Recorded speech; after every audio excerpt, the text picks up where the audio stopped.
All right, so, oh.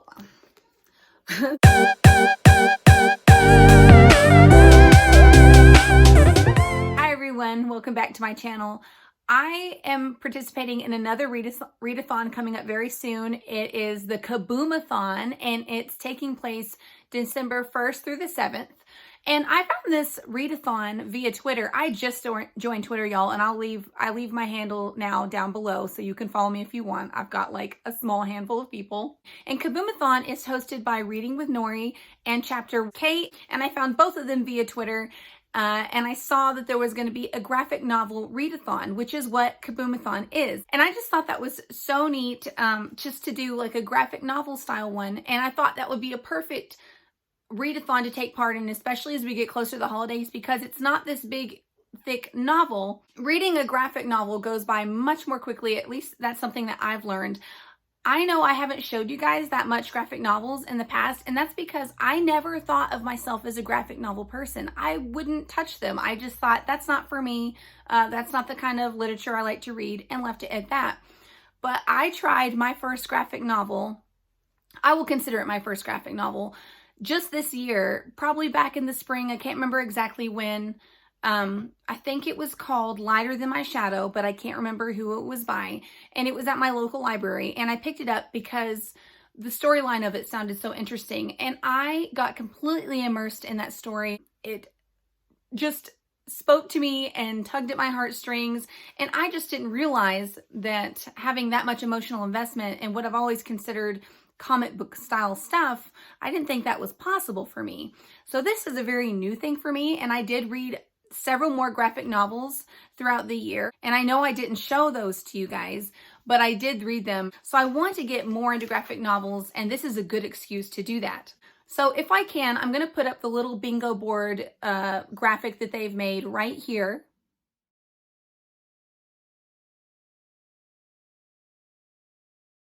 So the bingo board, you don't have to obviously read every single little prompt, and of course like double up on things that, you know, you have one graphic novel and it works for multiple prompts. I certainly am not going to be able to fill out the whole board, but I did pick out a few things that work for each thing. And I'm just going to get into these books and then talk about them and then tell you what prompts they work for. So I'm just going to randomly reach behind me and see what I come up with first. And that is Fun Home, a family tragicomic by Alison Bechdel. So this graphic memoir follows this author, Alison Bechdel, throughout her childhood and life. And Fun Home refers to the house that she grew up in. It's what they called their home. It was actually a funeral home, and her dad was the funeral director. And I guess her and her dad have had sort of a really distant relationship. They weren't very close. And then she comes out in college that she is a lesbian, and then later finds out, perhaps I think after her dad passes away, that he was gay the whole time, you know, she was growing up and stuff. And I think it kind of, I would assume this sort of deals with her emotions with not having the closest relationship with her father, but there's this huge thing that they have in common. And her growing up and realizing that, and that was sort of a secret he kept throughout her life.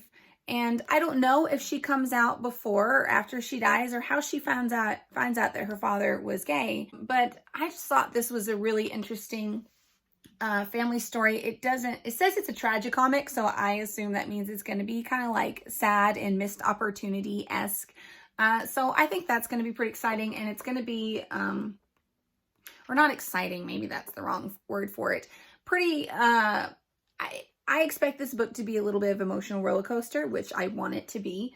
And it's not that long. It's only 220 something pages. So I could probably, if I, really get into it, I'm probably going to read this fairly quickly. So pretty excited about this book. I'm going to reach behind me again for another random one. And I pulled up Kid Gloves, 9 Months of Careful Chaos, by Lucy Nicely. And this is another nonfiction book. I think maybe I have all nonfiction graphic novels here, which is interesting. I think it kind of fits in with my theme though, because I think I've only read so far one fictional graphic novel in my whole life. other than Archie comics, but those are comics and I'm not sure if they're the same thing. Someone tell me if they're the same thing. But Kid Gloves covers the prompts, and I'm going to look down because I've written them down, of course. It covers the prompts of the just in release, because this was a new release this year, 2019. And it covers the prompt of graphic memoir.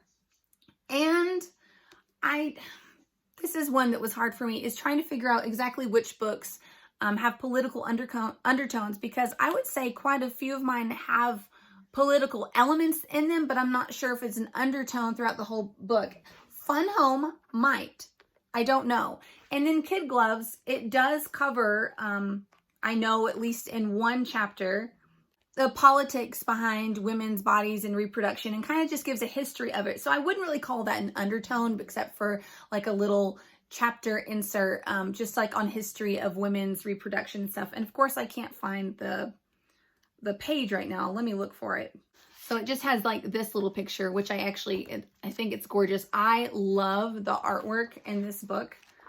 Even like without knowing what it was about, this cover caught my attention, which is why I bought it in the first place. But this is just a memoir of a woman's journey to get pregnant. I think she has struggles with fertility, and then just like her transformation into becoming a mother and the road and journey to get there. And I think it's going to be really great. As a mother myself, I enjoy books that are about mothering, especially young infants, and like the struggles that go with that, and all the body changes and stuff, and like just, you know, it's not always like this beautiful thing that happens. It's a lot of just like really hard emotional labor and real labor and weird body changes that I enjoy books that it can be brutally honest about that kind of stuff. And I think this is going to be a graphic novel that is gonna be that way. The next graphic novel that I chose, and it has like a used sticker on it, is Epileptic 1 by David B. And I don't know what the sticker is covering up down here. This one I know a little less about, but it covers the prompts for From Another Time, because I think this one takes place in the 70s, and it's black and white. I think I had another one that was black and white. No. Oh yeah, I do, but I haven't showed you that one yet. So black and white, From Another Time, an illness or disability representation, because the author of this book, it's his brother who has epilepsy, but it kind of affects his whole course of life, is having his brother have epilepsy. And I assume he has a more severe kind that would affect you day to day, because there are different levels of epilepsy. And one of the reasons that I chose this book, or this graphic novel in particular, is because my husband has epilepsy, but he doesn't have the kind of really disabling epilepsy. He doesn't have seizures every day, multiple times a day, that would prevent him from leading a mostly normal life. Some people do. And I assume that the author, David B., his brother, has that more severe epilepsy, and it just kind of changes the course of his life, or affects the things that he does throughout his life. Like his brother having this epileptic condition, from what I gather of the synopsis, really, I don't want to say cast a shadow as if it's going to be, I don't know if it's going to be a really negative thing. I'm sure there are some things happen that he wished didn't. And I'm just like projecting onto this a little bit. But it does affect his life choices, basically. And I think from what I read on the back that he is, it says the illness determined the author's artistic vocation. So it affected the job that he chose. Yeah, and the reviews on this were pretty glowing. And there is a prompt on here that's out that says it's supposed to be outside of your comfort zone. And if I had to choose any one of these, even though I haven't showed you the last one, this one I think would cover that prompt as well. And for the only reason is because if I picked up this book off of a shelf and I looked at it, the artwork isn't super appealing to me. As someone new to graphic novels, I already do have a preference for certain types of artwork. So I forgot to show you the inside of Fun Home. But I'm familiar with this like blue, what is going on here? Oh, wow, I already like skipped to what looks like a pretty graphic page. Oops. I like this more blue tones in it, and like, I don't know, this kind of like boxy, scripty stuff. I like that, and I also like the really colorful but not, it's very like segmented. It's not too busy. Whereas this is like very heavily dark and stuff. And I don't know, it's not, the people aren't, it's hard for me to describe. Out of all of the graphics and the graphic novels that I chose for this readathon, this is the one that appeals to me the least aesthetically. Now, the last graphic novel that I chose is Blankets by Craig Thompson, and this is my biggest one. I think this is super thick and heavy. And this one, let's see, it covers the prompts of black and white and from another time, technically, because it takes place in the 90s. This one might have political undertones. I'm not sure. I'm not really sure about the political undertone thing until I get more into it, because none of these are specifically about politics, but that doesn't mean they won't have political undertones to them or explore that as a topic in the book. But I think this is one, I think this is the one that I am most excited about.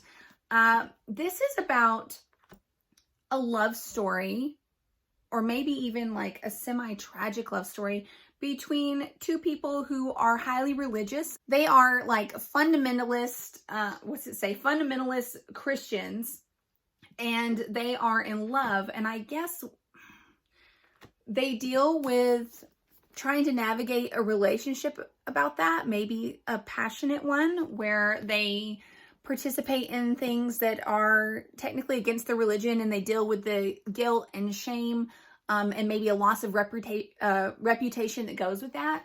And this one just spoke to me because I do have a little bit of a background with those types of experiences with the Christian upbringing, and then the guilt and shame, and like struggling with your religious beliefs and who you feel to be, and you know, just the whole like shame aspect really got to me, and I'm just makes me really excited to explore this book, because I feel like it's gonna be pretty heavy, not like physically heavy, but heavy emotionally. Yeah, this is what got me right here. It says, in this book, Craig Thompson emerges as a young comics master.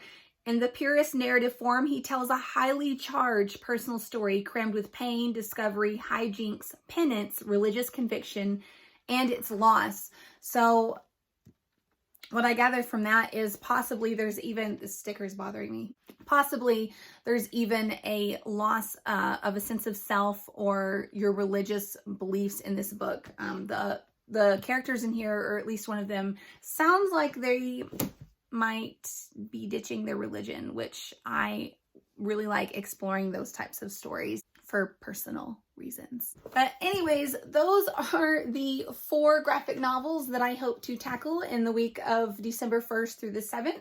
I hope you guys enjoyed watching this. I think I can read all these. I know 4 books can be a lot for a week, but like I said before, graphic novels, anyone that's experienced with graphic novels know that they obviously read quicker than other books. I didn't really know that as someone new to them, and then I was surprised and very pleased about how quickly you can get through a story in a graphic novel. So I'm pretty excited to explore my growing love of graphic novels. But yeah, I hope you guys enjoyed watching, and join in the readathon if you want to, or just pick up a graphic novel at the library. I meant to go to the library and get some, but I just didn't have the time with the holidays and everything. But I think 4 will keep me pretty darn busy. But thank you guys so much for watching, and I'll see you all again really soon.